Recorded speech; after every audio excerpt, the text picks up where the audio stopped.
আসল শব্দ আল্লাহ কি হবে বলেন? যেমন কলেমা পড়া হচ্ছে লা ইলাহা ইল্লাল্লাহু মুহাম্মাদুর রাসূলুল্লাহ না ল, মনে থাকবে রাসূলুল ল। তো আজানের সময় মুয়াজ্জিন কি বলবেন? আল্লাহু আকবার। কি বলবেন বলেন? এটা তো একটা ইউনিভার্সিটি, চলন্ত ইউনিভার্সিটির শিক্ষার জায়গা, এটা তো মাদ্রাসা। তা আমরা যদি এই জায়গা না শিখবো, শুধু খালি কানে হাত দিয়ে বলে 2 ঘন্টা, আরে কি শেখালে জাতিকে? কি দিয়ে গেলে বলো? কথা রাগ হচ্ছে নাকি আপনাদের? কিছু তো শিখে যাবেন। এখন তো এডুকেটেড পারসন, সব শিক্ষিত হচ্ছে মানুষ। ওই আগেকার ওই সব ধারণা আমাদের একটু পাল্টাতে হবে। তো যখন মুয়াজ্জিন সাহেব আজান দেবেন, তিনি কি বলবেন? আল্লাহ। আর আপনি নিয়ত বাঁধছেন আল্লাহু আকবার। কি হবে বলেন? যিনি আমাদের একত্রে সবাইকে বসিয়েছেন তিনি হলেন আল্লাহ। যিনি হায়াতের মালিক, মৌতের মালিক, রুজির মালিক, রুজি না দেওয়ার মালিক, ধনীর মালিক, গরিবের মালিক, সব কিছুর মালিক যিনি, তিনি হলেন আল্লাহ। যার কাছে যেতেই হবে, যার কাছে যেতেই হবে, তার সময় মতো যেতে হবে। আমি যাব আমার ইচ্ছা মতো, এই কথা তিনি শুনবেন না। আর আল্লাহর নির্ধারিত সময় মতো তিনি ডেকে নেবেন, ওখানে কারোর নিজের ইচ্ছা মতো চলবে না। তিনি হলেন আল্লাহ। যার কাছে যাওয়ার পরে লাঠির গরম, পাটির গরম, দেশের গরম, দশের গরম, বংশের গরম, ডিগ্রির গরম, হজের গরম, নিজের যোগ্যতার গরম, সৌন্দর্যের গরম, কবরে গেলে ফুল নরম। ওখানে গরমে কাজ হবে না, গরমে কাজ হবে না। আমল যদি ভালো থাকে, দুনিয়ার জিন্দেগিটা যদি সততার সঙ্গে আমরা চালাতে পারি, চলতে পারি, তাহলে ওখানে কবরটা আপনার জন্য সুন্দর একটা জায়গা হবে। বলুন সুবহানাল্লাহ। কথা বুঝতে পেরেছেন বাবাজি? এরপরে দরুদ ও সালাম পাঠ করি বিশ্ব নবীর উপরে। সকলে বলুন সাল্লাল্লাহু আলাইহি ওয়াসাল্লাম।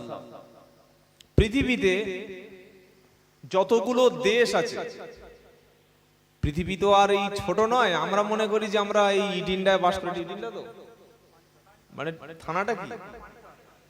থানা বসিরহাট, বসিরহাট থানা। আর এই ইডিন্ডার পানি তো, তো আমরা মনে করছি ইডিন্ডা আছে, বসিরহাট আছে, মানে বিশাল ব্যাপার। আপনি জানেন না, মহাবিশ্বের তুলনায় এই পৃথিবীটা, মহাবিশ্বের তুলনায় পৃথিবীটা কত ছোট আপনি জানেন? জানেন না। মহাবিশ্বে, আপনার সৌরজগৎ সম্পর্কে যদি কারোর কনসেপ্ট থাকে, মহাজাগতিক যতগুলো গ্রহ, নক্ষত্র, উপগ্রহ রয়েছে, পুরো সৌরজগতের তুলনায় পৃথিবীর এই ইটিনটা হচ্ছে বিশাল বড় একটা কাগজে কলমের একটা ফুটকি বা একটা পয়েন্টের মতো। বলুন সুবহানাল্লাহ। আপনি মনে করছেন আমি বিশাল কিছু হয়ে গেছি? না, কিছু হওয়ার কোনো কারণ নেই। আল্লাহর কাছে সব ছোট। সেজন্য আমরা যখন নামাজ শুরু করি, কি বলে শুরু করি? আল্লাহু আকবার। আকবার নয়, আকবার। কি হবে বলেন? আকবার। তো নামাজ যখন শুরু করি, প্রথম শব্দ কি হলো? আল্লাহ সবচাইতে বড়। বলুন সুবহানাল্লাহ। তার চাইতে বড় এই পৃথিবীতে আর কেউ নাই। তো এই মহাবিশ্বের মধ্যে আপনি যে দেশে চলে যাবেন, যে কান্ট্রিতে চলে যাবেন, যেখানেই চলে যাবেন, সেখানে কোনো না কোনো একজন মুসলমান দেখতে পাবেন। বলুন না সুবহানাল্লাহ। বিশ্বের মধ্যে কোনো একটা এককভাবে কোনো হিন্দু রাষ্ট্র নাই। একজন দাঁড়িয়ে বলুন যে ভারতবর্ষ হিন্দু রাষ্ট্র, you are wrong. Bharat secular, ধর্মনিরপেক্ষ রাষ্ট্র, গণতান্ত্রিক রাষ্ট্র, এর কনস্টিটিউশন রয়েছে। কিন্তু পৃথিবীতে শুধুমাত্র খ্রিস্টান বলে একটা অধ্যুষিত এরকম কোন দেশ নাই। তবে ইহুদিদের জন্য একটা দেশ আছে। ওরা বললে আমরা ইহুদি, আমাদের ইসরায়েল। কিন্তু আপনি যদি লক্ষ্য রাখেন, তামাম বিশ্বের মধ্যে যেখানে যাবেন, সেখানে একজন না একজন আমার কলেমার ভাই পাবেন। বলুন না সুবহানাল্লাহ। আজকে তো আমরা ভাগাভাগি করতে শুরু করেছি। তুই কোন দলের? ও তুই আমাদের তরিকায় নয়, তুই জাহান্নামী, কাফের। তুই কি?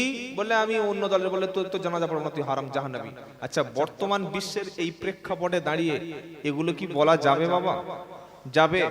যাবে না। আমাদের সবার পরিচয় একটা কি হবে? মুসলিম।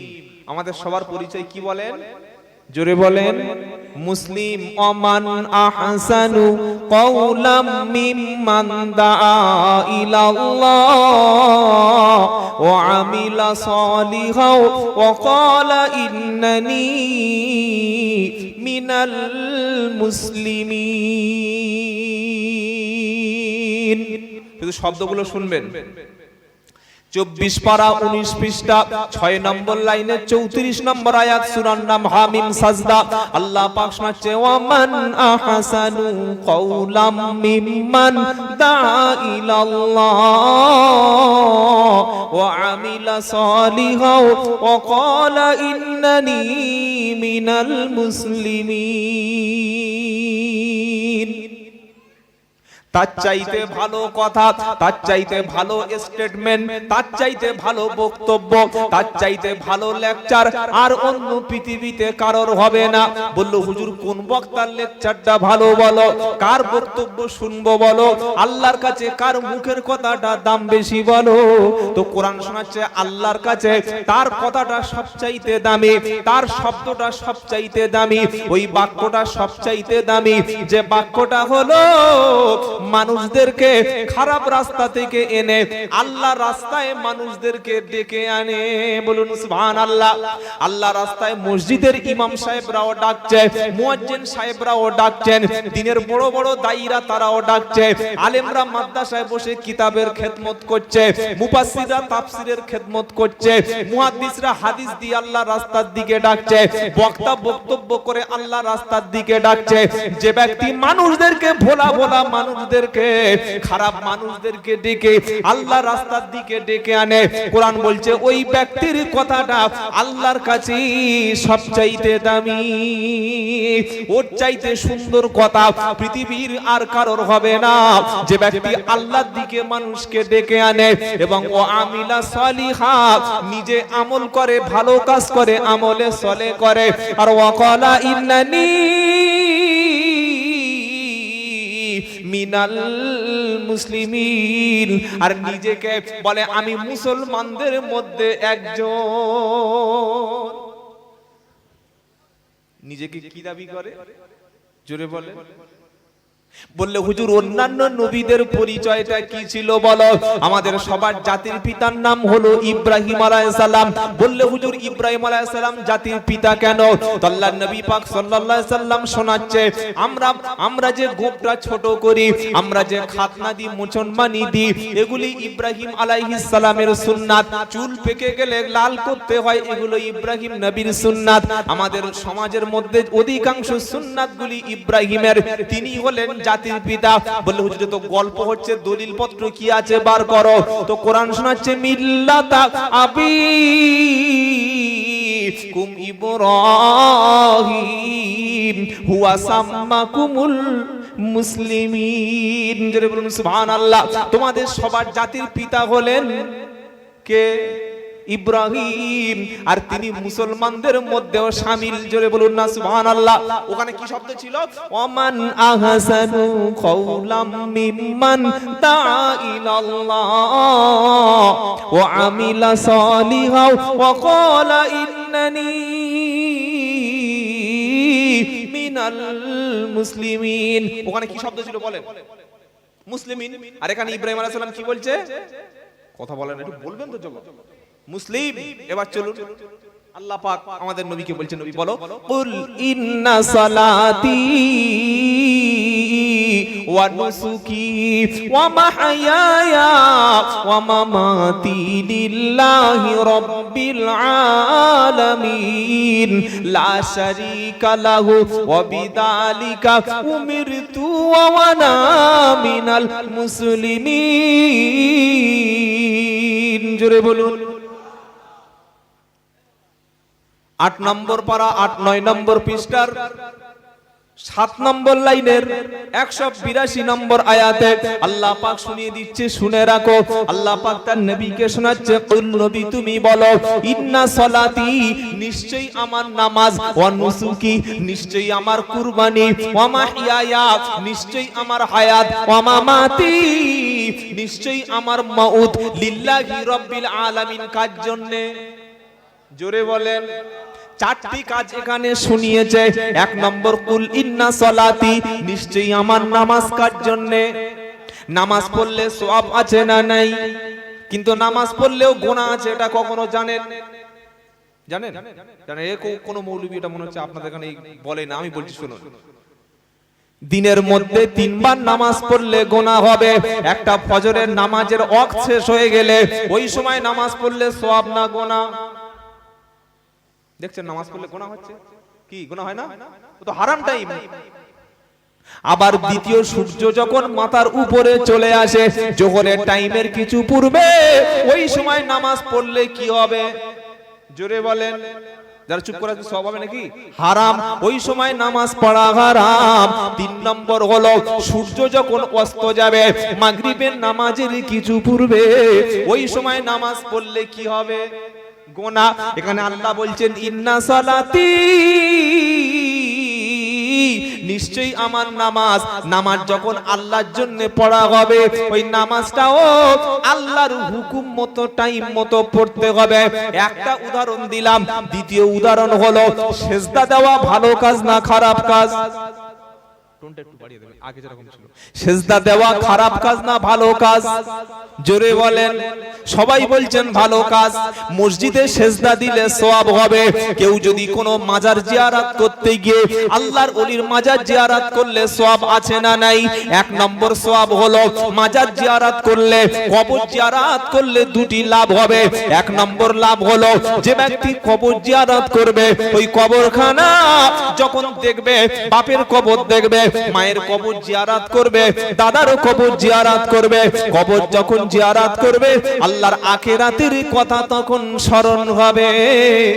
বলুন না সুবহানাল্লাহ। 2 নম্বর, কবর জিয়ারত করলে দ্বিতীয় যেটা হবে সেটা হলো, যিনি কবরে আছেন তিনি উপকার পাবেন। পাবেন না? পাবেন না? আচ্ছা, আমরা যখন কবর জিয়ারত করতে যাই, ভাই সাউন্ডটা, এই সাউন্ডটা একটু বাড়িয়ে দিন, আগে যেরকম ছিল একটু বাড়িয়ে দিন সাউন্ডটা। আমরা যখন কবর জিয়ারত করতে যাই, কবর জিয়ারত করতে যাওয়ার পরে কবরস্থানের পাশে দাঁড়িয়ে তাসবিহ, তাহলিল, দরুদ শরীফ, কোরআন তেলাওয়াত করি কিনা? নাকি গিয়ে বলি আল্লাহুম্মা আমিন, এরকম করে বলি? হ্যাঁ না বলেন। প্রথমে কি বলি? আসসালামু আলাইকুম ইয়া আহলাল কুবুর। এই সালাম দেওয়ার পরে কবর থেকে কি ওয়ালাইকুম সালাম জবাব শুনতে পাই। অনেক শিক্ষিত ছেলে বলবে, তাহলে মাথা মোটা মোরা লোকের সালাম দেয়? ধরুন আমি মোহাম্মদ আব্দুল্লাহ জুবাইর শেখ, আমি বক্তব্য করলাম, লেবে চলে যাবো ইনশাআল্লাহ। কমিটি ছেলেরা বললে, হুজুর আজকে যাবেন না, একটু থাকুন না, সকালে আপনি একটু দোয়া টোয়া করে জিয়ারত করে যাবেন। একদম খুব এমনি ছেলেরা সব ভালো, খুব ভালো ছেলে, প্রচুর ভালোবাসা আলহামদুলিল্লাহ। আপনাদের এলাকার লোকগুলি খুব ভালো। তো আমি থেকে গেলাম। এখন ভোর 4টে বাজে, আজানের আধ ঘন্টা আগে একজন কি বলছে আমি ঘুমাচ্ছি, একজন কি বললো আসসালামু আলাইকুম। কি পাগল, ঘুমন্ত লোক সালাম দেয়? আচ্ছা, ঘুমন্ত লোক যদি সালাম দেয় এটা ঠিক হয়েছে না ভুল হয়েছে? ভুল হয়েছে। ধরুন আপনার শ্বশুর মারা গেছে, সকাল 9টায় মারা গেছে, বিকেল আসর বাদ 4টার সময় মাটি হবে। তা আপনি জানাজার নামাজের আগে 1 ঘন্টা আগে শ্বশুরের মাইয়েতের কাছে কি বলছেন? আসসালামু আলাইকুম আব্বা। শাশুড়ি বলছে, পাগলা জামাই নাকি রে, মোরা লোক সালাম দিচ্ছি কেন রে? কিন্তু কবরে যে আছে তাকে কেন সালাম দিলেন? এই প্রশ্নটা কোনোদিন জলসায় কারো কোনো বক্তার করেছেন? করেছেন না করেননি বলেন? এই প্রশ্নই করা হয় না, খালি যা বলছে সুবহানাল্লাহ। কি বক্তার যখন দাওয়াত করবেন ভালো করে শুনে রাখুন। আজকে জলসাগুলো এখন একটা বিশাল ফিতনার জায়গায় চলে গেছে, কাদা ছোড়াছুড়ি। আমি এর কাদা মারছি, ওই ভাই আমার কাদা ছেড়ে মারছে। এটা হচ্ছে না, হয় না? এটা ইসলামেরই বদনাম হচ্ছে। কাফের, ইহুদি, খ্রিস্টানরা তারা দেখছে, শুধু খালি দেখছে মুসলমানদের কেলোর কীর্তিটা যে কেমন চলছে, একবার দেখ। কথা বুঝতে পেরেছেন? বাবাজিরা, সোনা লালেরা, জ্ঞানী জনেরা, শুধু মানুষ আল্লাহ ভাইরা। তো বক্তা যখন দাওয়াত করবেন বক্তব্যের সময় একটা সাবজেক্ট তাকে সিলেক্ট করে দেবেন। 1 সপ্তাহ আগে বলে দিলেন, 15 দিন আগে বলে দিলেন। কি বললেন? যে হুজুর আপনি তো জলসা করতে আসছেন, এসে আমাদের এখানে আপনি শুধু খালি ইসলামের মধ্যে নারীর কি অধিকার সেই বিষয়টা বলুন। হয়ে গেল। আরেকটা বক্তা আসলেন, তাকে বললেন হুজুর মরণের পরে জানাজা পড়ার জন্য 10 ঘন্টা পানি তাকে ভিজিয়ে রাখতে হবে মনে হচ্ছে। কি বলছেন বলেন? ও নিজে হারাম করে সারা রাত পেশাব করে পানি নেয় নাই, গরুর মতো শুয়েছিল। গরু পেশাব করে পানি নেয়? ছাগল পানি নেয় না, ও তো ছেঁচা ছেঁচা করে ওখানেই ছেড়ে দিচ্ছে, তো এ তো একই মাল। গরু পানি নিচ্ছে না, এ পানি নিচ্ছে না, গরু দোয়া বলে শুচ্ছে না, এও দোয়া বলে শোয় না, গরু পেশাব লাগলে বাইরে যাচ্ছে ওখানেই ঝাড়ছে, এও তো ওখানে পেশাব করে লুঙ্গিতে মুছে নাপাক শুয়েই পড়েছে। উচিত ছিল দিনের প্রথম ফার্স্ট মর্নিং শুরু হবে আসসালাতু খায়রুম মিনান নাওম। এটা আপনাদের মসজিদে বলে কবার, একবার না দুবার? ওটা মুয়াজ্জিনের বাপের কথা বলে না আল্লাহর রাসূল বলতে বলেছে? বলে আসসালাতু খায়রুম মিনান নাওম। শোনার পরে কোন মুসলমান বসে থাকতে পারে বাড়িতে? ঘুম, বিবি, বিছানা, আরাম সব ছুঁড়ে ফেলে দিল। কারণ আল্লাহ শুনিয়ে দিয়েছে ঘুমের চাইতে নামাজটা আল্লাহর কাছে বেস্ট। এরপরে কি করে শুয়ে থাকলে নামাজ 2 রাকাত পড়া হয়ে গেল, চলে আসলে এসে প্রথম আপনার কাজ, সব কাজ থাকবে আমার ভাইরা যারা কোরআন পড়তে পারেন তাদের খেদমতে বলছি, হাজারো কাজ ফেলে রেখে একটুখানি কোরআনটা তাক থেকে বা মসজিদের সেলফ থেকে পড়ে এক পৃষ্ঠা পড়ুন। আল্লাহ যত কিছু পড়েছে আল্লাহ আমার কোরআনটা কবুল করে নাও। এবার কোরআন পড়ে দিনের অন্য কাজে ঝাঁপিয়ে পড়ুন, মানুষকে সালাম দিন, ক্ষুধার্তকে খেতে দিন, আর ব্যবসা থাকলে বিসমিল্লাহ বলে ব্যবসা শুরু করুন। দেখবেন আপনার জীবনে রুজির অভাব হবে না। বলুন সুবহানাল্লাহ। কারণ রুজির মালিক কে? মা মিন দাবাতিন ফিল আরদি ইল্লা আলাল্লাহি রিজকুহা। 12 পারা 1 পৃষ্ঠায় 1 নম্বর লাইনের 6 নম্বর আয়াত, সূরার নাম সূরা হুদ। আল্লাহ পাক বলছে পৃথিবীতে এমন কোন প্রাণী নাই যার রুজির দায়িত্ব নেয় নাই। আপনার তো 3 কেজি চাল হলে 6 জনের চলে যায়। বাঘের কতটা করে মাংস লাগে? হুঁশ আছে জানেন? জঙ্গলে গরু আছে, হরিণ আছে, সমস্ত প্রাণী আছে, কোটি কোটি প্রাণী আছে। এই যে লোক একটা কথা বলে বাবা 18,000 মখলুকাত, শুনেছেন না শোনেন নাই? একেবারেই ভুল কথা বলে। আচ্ছা আল্লাহ কি কোনো লিমিটেড কোম্পানি? না না, কত সৃষ্টি আছে, কত মাখলুক আছে। যারা ডিসকভারি চ্যানেল দেখেছেন, যারা ন্যাশনাল জিওগ্রাফি দেখেছেন, এই সমস্ত চ্যানেলগুলো খুলে দেখুন বা ডিসকভারি ফোনের মধ্যে মেরে দেখুন, সমুদ্র দুনিয়ার উপরে যত প্রাণী আছে এর চাইতে কোটি কোটি প্রাণী রয়েছে সমুদ্রের মধ্যে। যদি বলুন সুবহানাল্লাহ। একটা তিমি মাছ কত বড়? একটা তিমি মাছ যেদিন তার বাচ্চা হলো, সেই বাচ্চা হওয়ার পর থেকে প্রতিদিন 8 থেকে 10 মণ দুধ খাওয়াতে হয়। সুবহানাল্লাহ বলে। আপনার তো একটা বাচ্চা হয়েছে, ওই কি বলে ওটা, ল্যাকটোজিন 1, ল্যাকটোজিন 2, 3, তাও শুকিয়ে বাচ্চা টে টে। আরে খানা খাচ্ছে, দুধ খাবে কি করে? একটা বাচ্চা দুধ খাওয়াতে পাচ্ছেন না। সমুদ্রের তলায় হাজার হাজার প্রাণী, ওদেরকে কে খাওয়ায়? জোরে বলো। আবার পৃথিবীতে একটা কানা প্রাণী আছে, কানা আছে, ওর নাম হচ্ছে উইপোকা। উইপোকা এবং কি বলে যেটা মাটির মধ্যে থাকে, কেঁচো। উইপোকা এবং কেঁচো এরা কোনোদিন চোখে দেখতে পায় না। ওরা বলল আল্লাহ কানা, আমরা কি করে খাবো? আমরা ইটিন্ডায় যেতে পারবো না, বসিরহাটে গিয়ে মাটি কাটতে পারবো না, বাজার করতে পারবো না, টোটো চালাতে পারবো না, অটো চালাতে পারবো না। আল্লাহ বললে তোদের আমি চোখ দিই না, কিন্তু এমন জায়গায় রেখেছি সেখানে তোদের জন্য খাবার। কেঁচো মাটি খায় না, বিরিয়ানি খায়। বিরিয়ানি দিলে খাবে না? এই দেখো খাবে? কে বললো খাবে? বিরিয়ানি খায় না, খায় না। কেঁচোর খাবার মাটি। আল্লাহ পাক বলছে তোকে চোখ দিইনি, কিন্তু তোর জন্য দিয়েছি মাটির মধ্যে তোর খাবার। মুখের সামনে দিলাম খাবার, কোনো বাজারে যেতে হবে না, কষ্ট করতে হবে না, শুধু মুখটা খুলবি আর জিকির করবি, আমি আল্লাহ মাটি ভরে দেব। জোরে বলো সুবহানাল্লাহ। ওই পোকা বলল আল্লাহ তুমি তো কেঁচো দিলে চোখ কানা, ও তো হ্যান্ডিক্যাপ, তুমি খাবার দিলে, আমি তো ওই পোকা, আমার জন্য কি দেবে বলো? চানাচুর দেবে না বাদাম দেবে না কোনো মুড়ি দেবে, কি দেবে বলো? আল্লাহ পাক বলল ওই পোকা এমন একটা জায়গায় তো থাকার ব্যবস্থা করব, কাঠের মধ্যে বেশিরভাগ তো জায়গা কাচের আশেপাশে করব, ওটা খাবি মুখের মধ্যে চলে যাবে, আমি আল্লাহ তোকে এইভাবে খাওয়াবো। জোরে বলুন। এইবার প্রজাপতি, প্রজাপতি কিন্তু মুখ দিয়ে ওই যে ফুলের রসটা আহরণ করে না, ওটা কথা আছে জানেন? প্রজাপতি বলল আল্লাহ আমি তো মুখ দিয়ে খেতে পারি না, আমার কোনো অবস্থা নাই।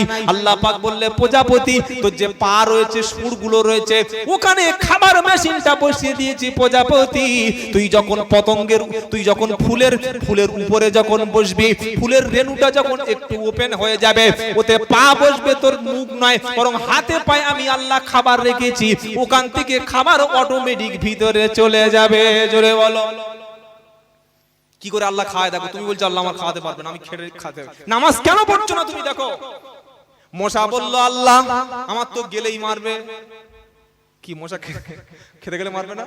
আচ্ছা কোন মানুষ দেখেছেন বলছে মশা হ্যাঁ হ্যাঁ আমার একটু বসে এখানে দুটো রক্ত নেই, কেউ বলে? কেউ বলে? হ্যাঁ বলবেন তো। সেটা মশা কামানোর জন্য মশারি কাটিয়ে ফের ভিতরে আবার মর্টিন কি চলছে বলো, মর্টিন। মশা বলছে আল্লাহ আমি তো গেলেই মারবে তোমার বান্দা, খাবো কি করে?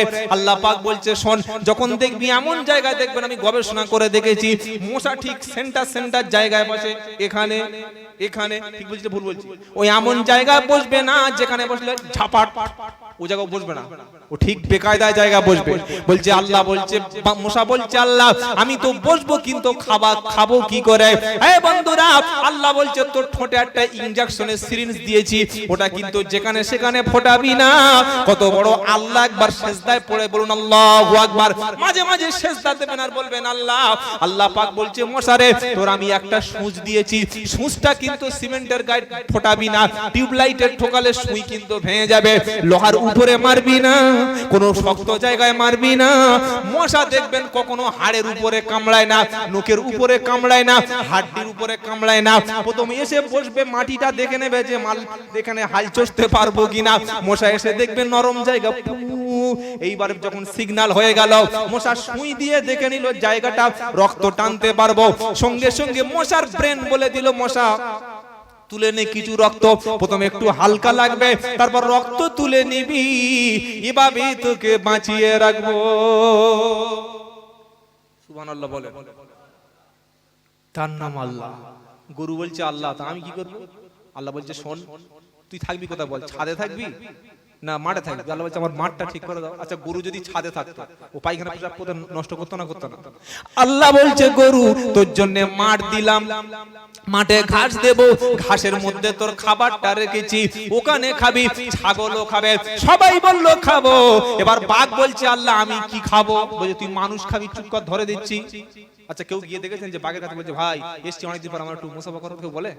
আল্লাহ বল, বাঘ বলল আল্লাহ মানুষ তো বোকা নয় আমার কাছে আসবে। আল্লাহ বাঘ বলল বাঘ রে মানুষ যখন আসবে না, আমি জঙ্গলের মধ্যে আমি তৈরি করে রেখেছি অসংখ্য হরিণ, অসংখ্য হরিণ তৈরি করে রেখেছি, অসংখ্য গরু তৈরি করে রেখেছি। হরিণ কিন্তু যখন দৌড়ায় চিতা বাঘের চাইতে হরিণ জোরে দৌড়ায়। জোরে বলেন সুবহানাল্লাহ, মুখ থেকে বার হচ্ছে না?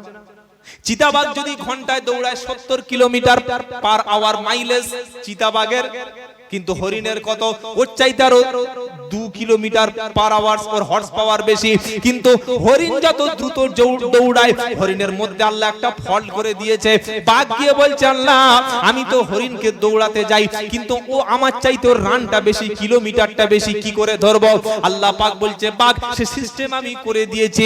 আমি হরিণকে বললাম হরিণ রে তুই যত বাঘের চাইতে 5 কিলোমিটার দূরে যত দ্রুত ছুটিস না কেন, আমি হরিণের মাথায় একটা গোবরের মতো বুদ্ধি দিয়েছি, ও যত দ্রুত দৌড়াক না কেন মাঝে মাঝে পিছনের দিকে ফিরে দেখবে যে মাল আসছে কিনা, আর যতবার দেখবে রানিংটা কিলোমিটার কমে যাবে, বাঘ তখন গতি বেড়ে যাবে আর পিছন থেকে খাবার মেরে সঙ্গে সঙ্গে খাবার হয়ে যাবে। তার নাম হচ্ছে আল্লাহ।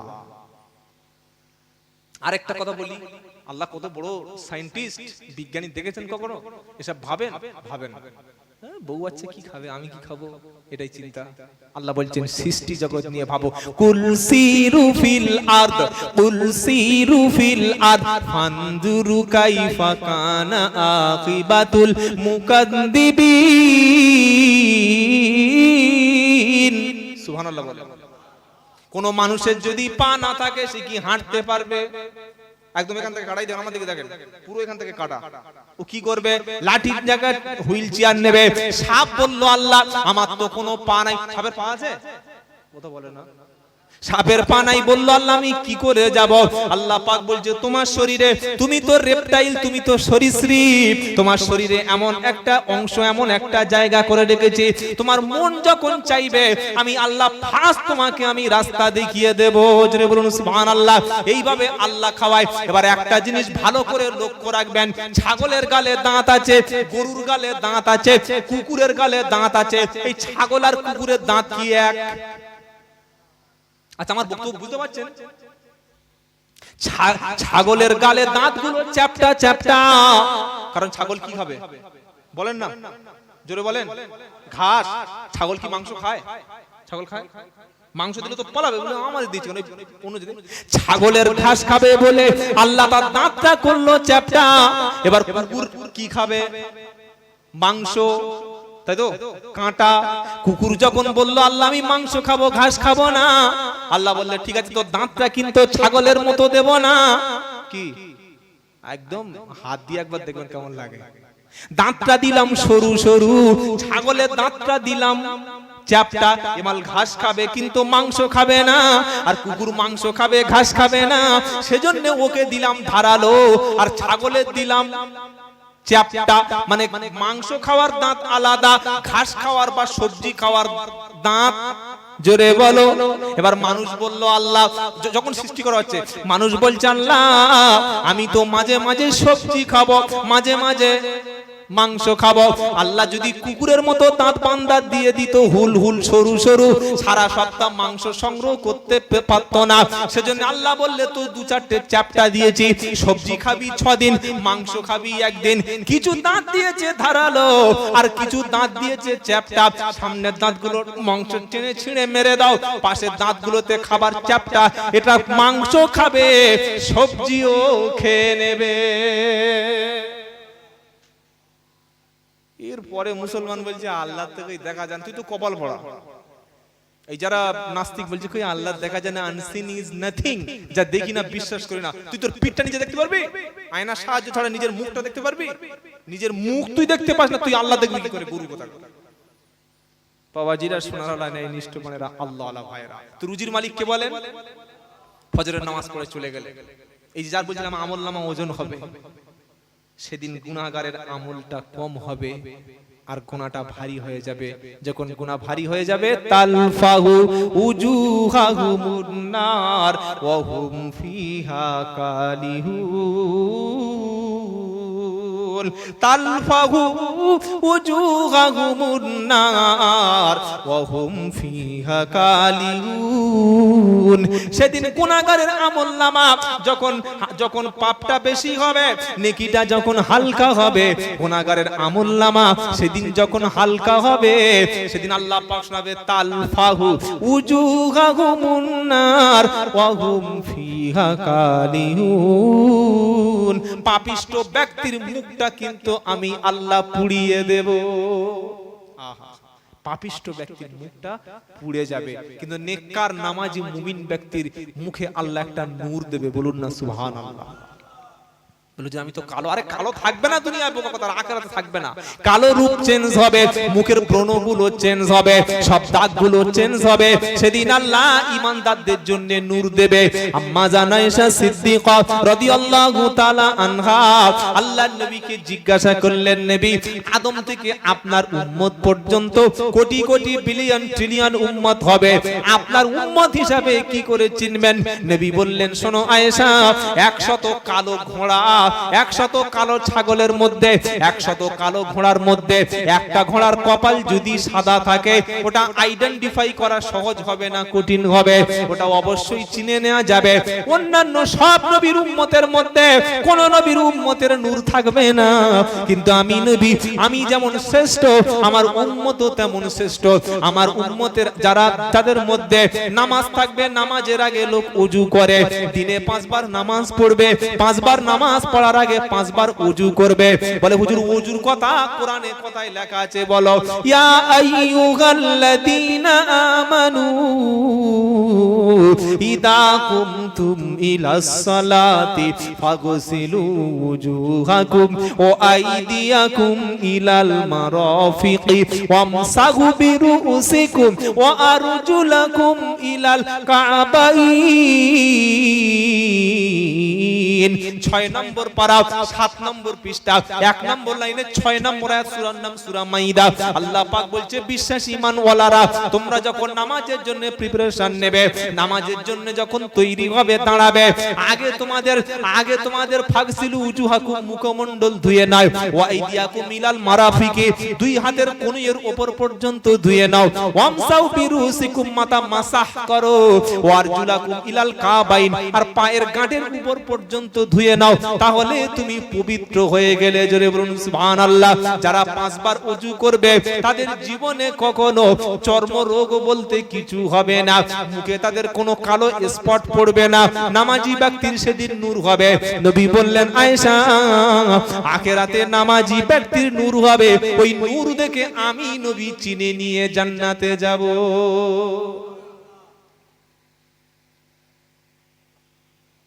নূর কি আমাদের হবে বলে একটু একটু মনে হচ্ছে? হ্যাঁ, এই যে নূর হবে বাবাজিরা সবাই 5 ওয়াক্ত নামাজ পড়বো এবং ওযু করব, বলুন না ইনশাআল্লাহ। আর একটা এক্সট্রা ইবাদত একটু করবেন, ওটা হচ্ছে সবাইকে ঘুম পড়িয়ে দিয়ে। আচ্ছা কে কে ওলি হতে চান একটু হাত তুলুন দেখি, আমি ওলির মতো হতে চাই বলেন। কি কত ওলি হতে চান না? কে কে ওলি হতে চান হাত তুলুন, নারায়ে তাকবীর। হাত সবাই কিন্তু তুলেন, আমি কিন্তু টাকা চাইনি ভাই, ওলি হতে বলেছি। বলে হুজুর আমার তো মানে আমি তো ভালো বংশের। আরে ভালো বংশটা কি হয়েছে? হাবিব আজমি বলে একজন লোক ছিল, যে ছিল বিশাল বড় সুদখোর। এটা সত্য বলছি না মিথ্যে কথা বলছি? উনি তওবা করলেন, কোরআন ধরলেন, নেক আলেম ব্যক্তির হাক্কানি ব্যক্তির সোহবতে আসলেন, আল্লাহ ওনাকে একটা ওলি বানিয়ে নিলেন। বলুন সুবহানাল্লাহ। আচ্ছা একটা সুদখোর যদি ওলি হতে পারে, তাহলে আমরা ওলি হতে পারবো না? পারবো না? জোরে বলেন, পারবো কি পারবো না? ওলি হতে গেলে প্রথমে আপনাকে 5 ওয়াক্ত নামাজ সত্য পথে থাকতে হবে, হক কথা বলতে হবে, আর বেশি করে নফল ইবাদত করতে হবে। রাত্রে বেলা সবাই ঘুমিয়ে পড়েছে, সবাই যখন শুয়ে পড়েছে ওই সময় একটু উঠতে হবে। উঠবো ইনশাআল্লাহ বলেন। অমিনাল লাইলি ফাতাহাজ্জাদ বিহি নাফিলাতাল লাক আসা আইয়াবআসাকা রাব্বুকা মাকামাম মাহমুদা। 15 পারা 8 পৃষ্ঠা 13 লাইন 78 নম্বর আয়াত, সূরার নাম বানি ইসরাইল। কোরআন শোনাচ্ছে ওয়া মিনাল লাইলি ফাতাহাজ্জাদ বিহি নাফিলাতাল লাক আসা আইয়াবআসাকা রাব্বুকা মাকামাম মাহমুদা। ওখানে কি শুনিয়েছিলাম? এই যে ওযু করলে আল্লাহর নূর পাবে, হ্যাঁ না বলেন না? আর আল্লাহর নবী সেদিন উম্মতদেরকে কি দেখে চিনবেন? আধার কার্ড থেকে, দাড়ি থেকে। দাড়ি তো থাকবে না, থাকবে টুপি পাঞ্জাবি, পুরো ল্যাংটা উঠবে আল্লাহর সামনে। জানেন না জানেন এটা বলেন? মানুষ যখন কবর থেকে উঠবে পুরো ফুল নেকেড। কিন্তু জান্নাতি ব্যক্তিদের আল্লাহ আখিরাতে জান্নাতের পোশাক পরতে দেবে। বলুন সুবহানাল্লাহ। তো আল্লাহর নবী যখন বললেন যে নবী এই উম্মত যখন আখিরাতে উঠবে পুরো উলঙ্গ ফুল নেকেড, এটা শোনার পরে আয়েশা সিদ্দিকা অত্যন্ত ভদ্র ছিলেন। ইয়া রাসূলুল্লাহ একটা কথা জিজ্ঞাসা করব? বলো। নবীর স্ত্রী জিজ্ঞাসা করছে, হুজুর সবাই যখন উলঙ্গ হবে তো কই পুরুষ নারী পুরুষের দিকে তাকাতে লজ্জা পাবে না? আপনারা কি বলছেন? আচ্ছা আপনারা বলুন, এই জলসায় বসে আছেন, হঠাৎ দেখলেন একটা 18 বছরের ছেলে পুরো একদম ফুল উলঙ্গ হয়ে সবার সামনে দাঁড়িয়ে আছে, এটা লজ্জার বিষয় না? বিষয় না। কিন্তু আপনি জানেন পৃথিবীতে এমন জায়গা আছে যেখানে সবাই উলঙ্গ? এটা জানেন না জানেন? আগে বলুন, কথা বলে না। জানেন কোথায়? আন্দামান দ্বীপের পাশে একটা জায়গা আছে, ওখানে সবাই উলঙ্গ। বলে হুজুর আর একটা কাছাকাছি বলে একটু যাব। গঙ্গাসাগরের মেলা হয়, নাম শুনেছেন? কথা বলেন। ডিসেম্বর মাস, হাড় কাঁপানো শীত, সেই সময় আমাদের সাধু যারা ওখানে আছেন বা আছে, তারা দেখবেন, আপনি ইউটিউবে সার্চ করলে পেয়ে যাবেন যে নাঙ্গা একদম মাথা থেকে পা পর্যন্ত পুরো জন্মদিনের পোশাক পরে দাঁড়িয়ে আছে। তো ওদের কাছে ওটাই সভ্যতা, কথা বুঝতে পারছেন না? ওদের কাছে ওটাই ভালো, ওরা উলঙ্গ পলঙ্গ জানে, ওই বুঝতে পারলেন? তো আম্মাজান আয়েশা সিদ্দিকা বলছে হুজুর সবাই উলঙ্গ হবে, এটা লজ্জা লাগবে না? নবীজি বললেন আয়েশা লজ্জার কি কারণ থাকবে? কেউ সেদিন কারোর লজ্জাস্থানের দিকে ফিরে তাকানোর সাহস পাবে না। সূর্য, যে সূর্য পৃথিবী থেকে 9,30,00,000 মাইল দূরে, ওই সূর্য টেনে মাথার কাছে আনবো, সূর্যের আলোটা পৃথিবীতে আসতে 8 মিনিটের বেশি সময় লাগে। ওই সূর্য মাথার উপরে যখন চলে আসবে আয়েশা, মাথার ঘিলুগুলি টকবক করে ফুটতে থাকবে। সেদিন কেউ কারোর দিকে তাকানোর সাহস পাবে না আয়েশা, সেদিন কেউ কারোর দিকে তাকাবে না। আমার উম্মত নুরানি উম্মতদেরকে জান্নাতে নিয়ে যাব, আর আমি নবী যখন দেখব গুনাহগার উম্মত গুলো জাহান্নামে যাচ্ছে, আমি নবী মাকামে মাহমুদে আমার উম্মতের জন্য সেদিন সেজদায় পড়ে যাব। জায়গাটার নাম কি? সবাই বলেন বলেন, মাকামে মাহমুদ। এবার এখানে আয়াতটা কি সুন্দর, ওখানে আয়াতগুলো শুনতে হবে তবে মিল হবে। ওখানে নবী সেজদায় পড়ে থাকবেন মাকামে মাহমুদে, আর এখানে তাহাজ্জুদকারী ব্যক্তিদের সম্পর্কে কি বলছেন খুব ভালো করে বক্তব্য শুনবেন। কারণ সাপের বাগের ঘটনা, বোতল ফাটানোর ঘটনা বললে জেহেনে কিছু আসবে না। বাবাজির এখানে আল্লাহ পাক শোনাচ্ছে ওয়া মিনাল লাইলি ফাতাহাজ্জাত বিহি নাফিলাতাল লাক আসা আইয়াবআসাকা রাব্বুকা মাকামাম মাহমুদা। আল্লাহ পাক বলছে রাত যখন গভীর হবে, সবাই যখন ঘুমিয়ে যাবে, কেউ যখন ডিস্টার্ব করবে না, তুমি স্পেশাল ভাবে আমার জন্য তাহাজ্জুদে দাঁড়িয়ে যাবে, আর তাহাজ্জুদের নামাজ রীতিমতো নফল করে দিলাম। এটার উপরে আমল করবে যারা, মাকামে মাহমুদে পৌঁছে যাবে তারা।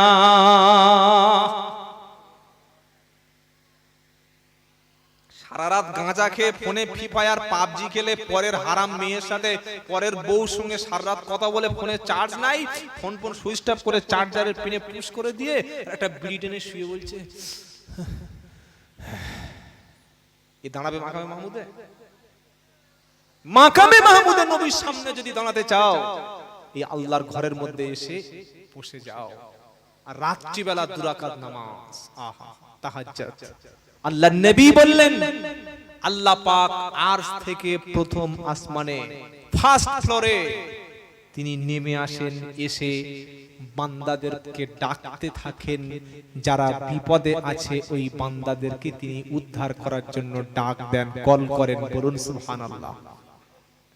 মমতা ব্যানার্জি যদি হঠাৎ আপনার ফোনে ফোন করে যে ভাই তোর কি লাগবে বল, তুই আমার ভোট দিয়েছিস, বানা দিয়েছিস, দেখবো না, কি লাগবে বল, এ শুনে মনে হচ্ছে ফোনটা উপরে ফেলে দিয়ে হার্ট অ্যাটাক করবে না, করবে না? মমতা ফোন করে কি মনে আনন্দ হবে না? হ্যাঁ না বলেন না? মমতা ব্যানার্জি রাত 8টার সময় ফোন করে বলছে শওকত, ফোন করে বলছে হাফিজুল, ফোন করে বলছে সেলিম, কাল 10টার আগে নবান্নে দেখা করবি, তোর 10 লাখ দেবো। ভাববেন না যে আপনাদের কারো ফোন করে বলবেও না, কি বুঝলেন? এই বাবাজিরা, ফোন যদি চলে আসে রাত 8টার সময়, সকাল 10টার সময় দেখা করতে বলেছে, এমন হচ্ছে নাকে তেল দিয়ে ঘুমোবে, তাই তো? রাত্রিবেলা গোপটা ছোট করবে, সেলুন দোকান বন্ধ করে দেবে, তো 200 টাকা দিচ্ছি ঝাঁপ খোল, দাড়িটা উড়িয়ে দেবে, প্যান্টটা পরবে, সেন্ট পরবে, চুলটা স্টাইল দিয়ে কাটবে, আর দামি গাড়ি ভাড়া করে 10টার পরে যাবে না আগে যাবে। জোরে বলো, একদম 9টা কি 8:30টার আগে থেকে নবান্নের সামনে বসে থাকবে। 14 তলার দরজা কখন খুলবে তার আগে একদম ভিক্ষুকের মতো মাথা নিচু করে বসে থাকবে। এবার দরজা খুললো 10টায়, মমতা ব্যানার্জি আসলো, এসে বললো এই হাফিজুল মনিরুল শওকতকে ডেকে দে। এ বুক ফুলিয়ে উঠবে না, মাথা নিচু করে, বলেন না, মাথা নিচু করে উঠে বলবে good morning madam, excuse me, I am ready, আপনি তো ডেকেছিলেন, বসো। চুপ করে বসে আছে। তোমাকে কত বলেছিলাম? 10 লাখ। চেক লিখে চেক লিখে দিয়ে দিল। ম্যাডাম আসছি, ম্যাডাম ম্যাডাম আশীর্বাদ করবেন। তখন দোয়া ভুলে গেছে, ম্যাডাম আশীর্বাদ করবেন, নমস্কার নমস্কার। এ হলো মুসলমান। এইবার বলেন, পৃথিবীর কোন নেতা নেত্রীর বিরুদ্ধে আমি কথা বলতে আসিনি। আমি আব্দুল্লাহ জুবায়ের যেটা বলছি, মমতা ব্যানার্জি সাহায্য করুক, আরেকজন সাহায্য করুক, এরা মানুষের সারা জীবনের প্রয়োজন হাজত মিটিয়ে দিতে পারবে? পারবে না। কিন্তু আল্লাহ পাক বলছেন আমি তো রাত্রে ডাকি, কি বলে ওটা শুনে নিন। ইয়া ইবাদি আল্লাযীনা আসরাফু আলা আনফুসিহিম লা তাকনাতু মির রাহমাতিল্লাহ ইন্নাল্লাহা ইয়াগফিরুদ যুনুবা জামিআ ইন্নাহু হুয়াল গফুরুর রহিম। 24 নম্বর পারা 3 নম্বর পৃষ্ঠা 9 নম্বর লাইনে 53 নম্বর আয়াত সূরার নাম জুমার। আল্লাহ পাক বলছে, ওহে বান্দা, মদ কতবার খেয়েছিস বল, জেনা কত মেয়ের ইজ্জত নষ্ট করেছিস বল, কতবার সুদ খেয়েছিস বল, সারা জীবনের সব পাপগুলো যা করেছিস চলে আয়, আল্লাহকে একবার চিনে নে, সিজদাটা আমার কাছে ফেলে দে, আমি আল্লাহ তোর জীবনের সব গুনাহগুলি আমি maaf করে দেব। জোরে বলো সুবহানাল্লাহ। নবান্নে 10টার আগে পৌঁছে গেলে মসজিদে নামাজ শুরু হলো, তখনও বাড়ি থেকে বার হলো না, নামাজের 2 মিনিট পরে তুমি মসজিদে গেলে। অথচ আল্লাহর নবী সাল্লাল্লাহু আলাইহি সাল্লাম বললেন, যে ব্যক্তি 40 দিন অনলি ফর 40 দিন ইমামের সঙ্গে তাকবীরে উলার সঙ্গে 40 দিন নামাজ পড়বে, অর্থাৎ ইমাম আল্লাহু আকবার বলে তাকবীর বলবে, মুক্তাদি আল্লাহু আকবার বলে তাকবীর পড়বে, 40 দিন নামাজ পড়বে, প্রতি 5 বার করে মসজিদে ইমামের সঙ্গে নামাজে নিয়ত বাঁধবে। এইভাবে 40 দিন যদি কেউ নামাজ পড়ে, আমার নবী বললেন তার জন্য 2টো ঘোষণা। একটা ঘোষণা হলো ওই ব্যক্তি জাহান্নাম থেকে মুক্তি হয়ে গেল, জোরে বলো সুবহানাল্লাহ। আর 2 নম্বর ঘোষণা, মুনাফিকের হাত থেকে লোকটা বেঁচে যাবে। বললে মুনাফিকের শাস্তিটা কি বলো? কোরআন বলছে, ইন্নাল মুনাফিকিনা ফি দারুকিল আসফালি মিনান নার। 5 নম্বর পারা 20 নম্বর পৃষ্ঠা 11 নম্বর লাইনের 145 নম্বর আয়াত সূরার নাম সূরা নিসা। আল্লাহ পাক শোনাচ্ছে, কাফের ইহুদি খ্রিস্টানের চাইতে মুনাফিকের বেশি শাস্তি হবে, ওদের জাহান্নামের তলায় ওদেরকে শাস্তি দেয়া হবে। বললে হুজুর মুনাফিকটাকে, যে মদ খায় সে কি মুনাফিক, যে কি দাড়ি চাচে সে কি মুনাফিক, যে তাস খেলে সে কি মুনাফিক, যে লটারির টিকিট কাটে সে মুনাফিক? নবী বললেন না, মুনাফিকের মধ্যে 3টি কোয়ালিটি থাকবে, বাজে কোয়ালিটি। 1 নম্বর হলো ইজা আখলাফা ওয়াদা, প্রতিশ্রুতি ভঙ্গ করবে, কথা দিয়ে কথা রাখবে না। ওয়া ইজা আমানাতু খাফা, তার কাছে আমানত রাখলে নিজের বাপের মাল মনে করে খেয়ে নেবে। আর ওই ব্যক্তি নবী বললেন, ওয়া ইজা হাদাসা কাযাবা, যখন কথা বলবে হারামখোর মিথ্যা কথা বলবে। এই 3টে কোয়ালিটি যদি কারোর মধ্যে থাকে, কাল সকাল থেকে 3টে কোয়ালিটি ছেড়ে ভালো মুসলমান হবে বলুন ইনশাআল্লাহ। কথা বলবে ফুল মিথ্যা কথা, ওয়াদা প্রতিশ্রুতি হ্যাঁ ভাই সব করে দেবো, পরে ফাঁকা। আর আমানত কিছু তার কাছে রাখলে নিজের বাবার মাল মনে করে খেয়ে নেবে।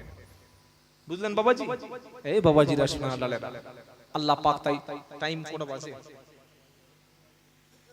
11টা তো বেজে গেছে, শেষ করেছি নাকি?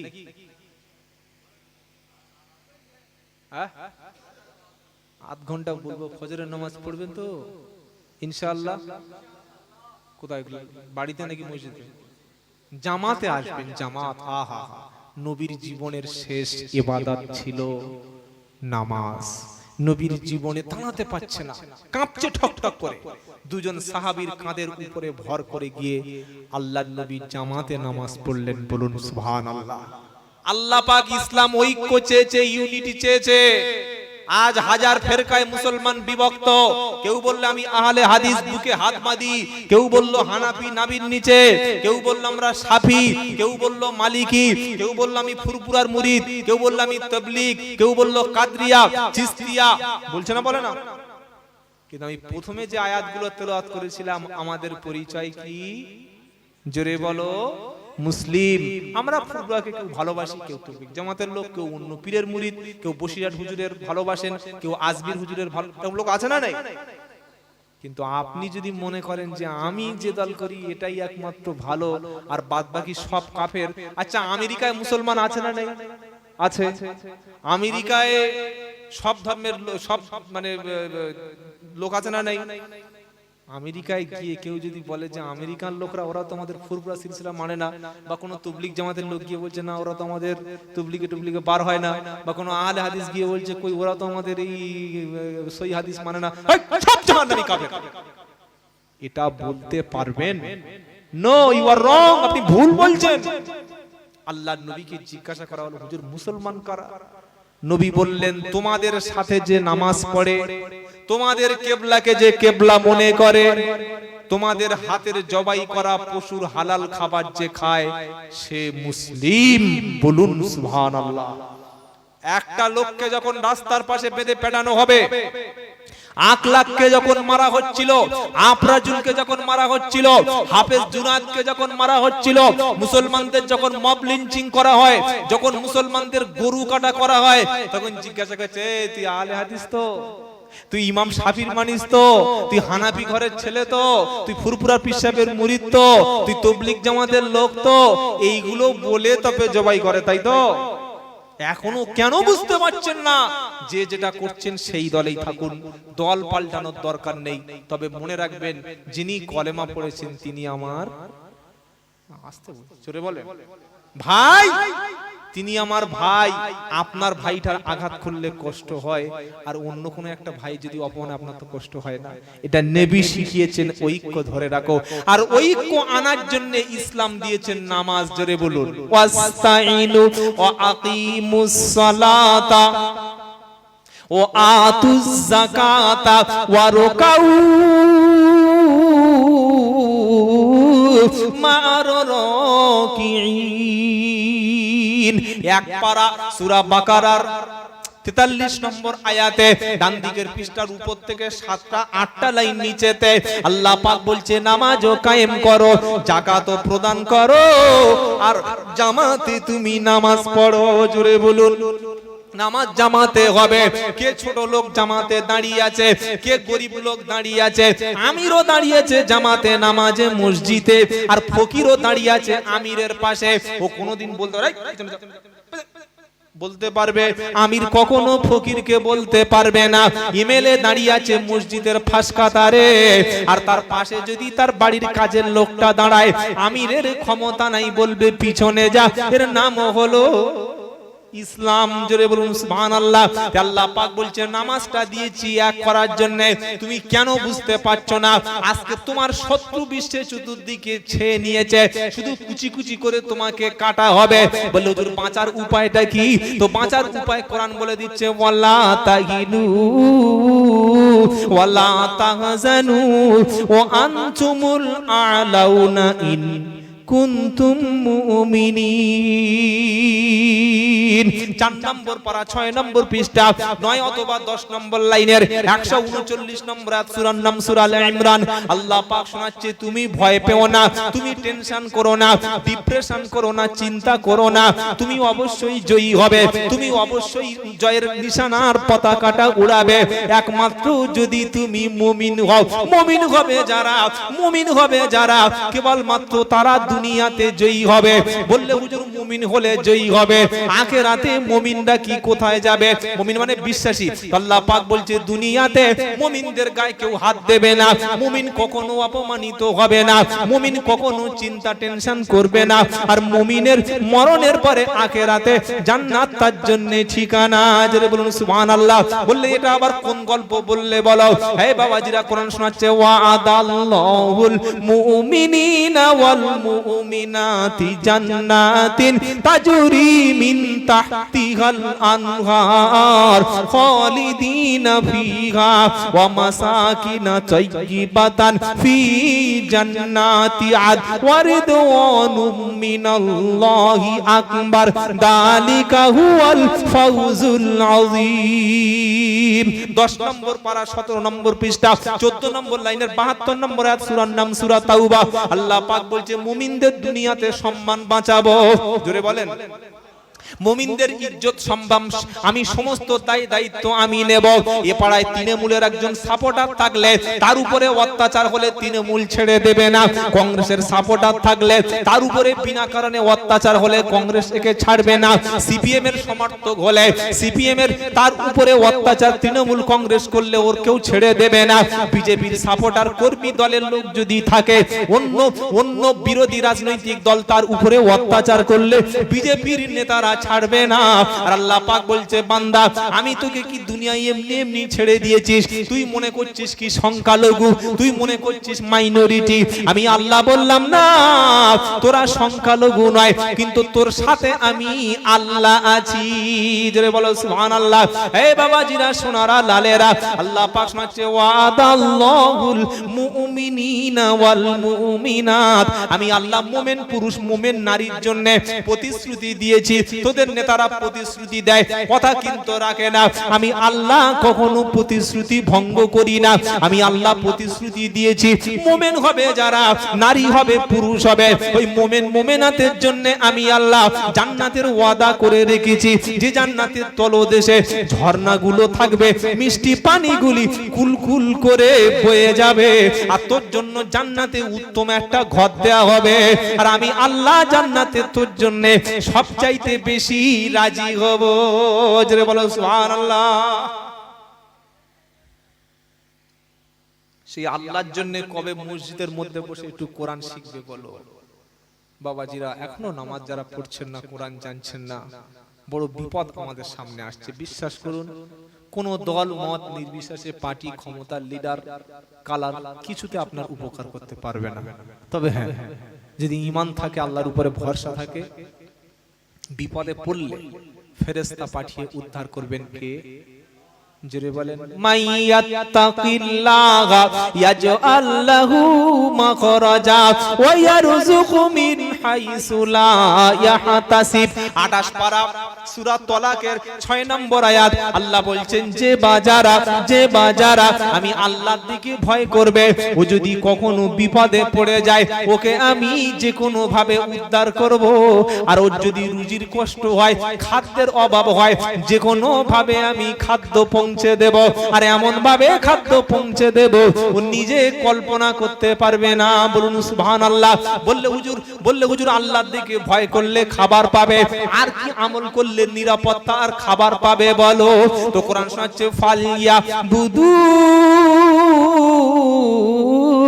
رب هذا البعيد الذي أطعمهم من جوع وآمنهم من তুমি বলো وآمنهم মিন খাউফ। সূরা কুরাইশের মধ্যে বলছে আল্লাহ পাক, ফালিয়া আবুদু রাব্বা হাদাল বাইত। আচ্ছা, হাত উপর দিকে তুলেছেন, এদিকে তুলেছি, কোন বলতে পারবেন? হ্যাঁ, এই হচ্ছে অরিজিনাল লোক। বক্তব্য শুনে কিছু বুঝবেন, খালি হা করে শুনেছে, বুঝলেন? আরে কিছু দুরাটা লোক ঘুমোচ্ছে, আমি বুঝতে পারছি। ঘুমিয়ে যখন পড়ছেন আর বক্তব্য হবে না, এবার শেষ করে দিচ্ছি, কারণ ঘুমন্ত আগে মসজিদ আর এই ব্যাখ্যাটা করে নি। হাত উপরে তুললাম কেন? ফালিয়াবুদু রব্বা হাযাল বাইত। আল্লাহ কোথায় থাকে? উপরে, আরশের উপরে। আর হাযাল বাইত, আল্লাহ বলছেন, তুমি যদি আমার ঘরের মালিক, আমার ঘর মসজিদের মালিক, কাবার মালিক তো আমি আল্লাহ, তুমি যদি ঘরের মালিকের ইবাদত করো, ঘরের মালিকের ইবাদত করো, তোমার জন্য দুটি সুসংবাদ। একটা হচ্ছে আল্লাযী আত'আমাহুম মিন জু', তোমার যখন ক্ষুধার অভাব হবে, খাদ্যের প্রয়োজন হবে, অর্থের অভাব হবে, টাকার সংকুলান হবে, তোমার যখন সংকট দেখা দেবে, আমি আল্লাহ তোমাকে খাবারের দায়িত্বটা নিয়ে নেব। আর ও আমানাহুম মিন খাউফ, যখন ভীতির পরিবেশ, সন্ত্রাসের পরিবেশ তৈরি হবে, নিরাপত্তার অভাবে ভুগবে, আমি তোমাকে পূর্ণভাবে ফুললি সিকিউরিটি দিয়ে দেব। সুবহানাল্লাহ বলবেন না? এবার এই ঘুমন্ত শ্রোতার কথাটা বলি কি ভাই, যারা ক্যামেরা করছেন, এবার আপনাদের ক্যামেরা বন্ধ করুন। আমার বক্তব্য এখানে মোটামুটি শেষ হলো, আর অন্য কোনো বিষয় বলবো না। এগুলো কিন্তু গল্প হচ্ছে, এগুলো তুলে সময় নষ্ট করবেন না। ঘুমন্ত শ্রোতা এতটা ক্ষতি করে না, আমি সবচাইতে ভয় করি ঘুমন্ত শ্রোতা। কিরকম জানেন, একটা লোক জলসা শুনতে এসছে, এসে এবার বসে আছে, রাত 11টার সময় একটা মৌলবি উঠছে, আর আমি তো সব জায়গায় বলি আপনাদের উত্তর 24 পরগনা একটা বই